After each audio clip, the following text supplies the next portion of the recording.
মানবতা বিরোধী অপরাধের দায়ে মৃত্যুদণ্ডপ্রাপ্ত জামায়াত নেতা মীর কাশেম আলীর আপিলের রায় পুনর্বিবেচনার আবেদনের শুনানি রোববার পর্যন্ত মুলতবি করা হয়েছে। একই সাথে এই শুনানি পেছাতে আসামি পক্ষের করা আবেদন খারিজ করে দিয়েছে আপিল বিভাগ। প্রধান বিচারপতি এস.কে. সিনহা নেতৃত্বাধীন ৫ সদস্যের আপিল বেঞ্চ আজ এ আদেশ দেন। রিপোর্ট করছেন হাসান জাবেদ।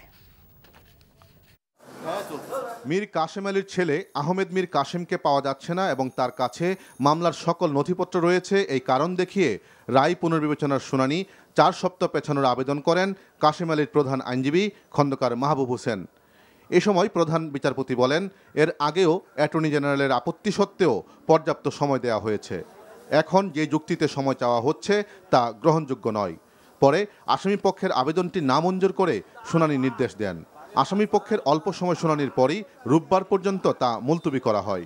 আমি আশা করব আরমান ফিরে আসবে, অথবা সে কোথায় আছে আইন শৃঙ্খলা বাহিনী তার একটা হদিশ দেবেন। যে অভিযোগে তাকে মৃত্যুদণ্ড দেওয়া হয়েছে সেই অভিযোগ যদি স্বীকারও করা হয়, তাহলে পরিস্থিতির কারণে যে সাক্ষ্য প্রমাণ আছে এটা প্রমাণ হয় না এবং এই কারণে কোনো অবস্থায় তার মৃত্যুদণ্ড হতে পারে না।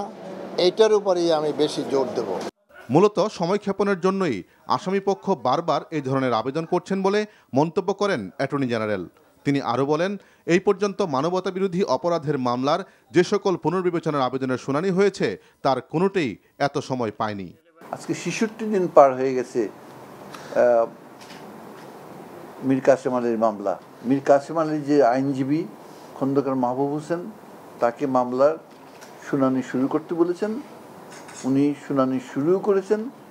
আগামী রোববার বাকি শুনানিতে উনি অংশগ্রহণ করবেন বলে কথা দিয়েছেন এবং ওই দিনে মামলা নিষ্পত্তি হবে বলে আমরা আশা করছি। গত ১৯শে জুন মৃত্যুদণ্ডের রায় পুনর্বিবেচনার আবেদন করেন মীর কাশেম আলী। ২৫শে জুলাই আসামিপক্ষ শুনানির জন্য প্রস্তুত নয় উল্লেখ করে ২ মাসের মুলতবির আবেদন করলে ১ মাস সময় দেয় আদালত। এর আগে ৮ই মার্চ কাশেম আলীর মৃত্যুদণ্ড বহাল রেখে রায় দেয় আপিল বিভাগ। Hasan Jabed, NTV news, Dhaka.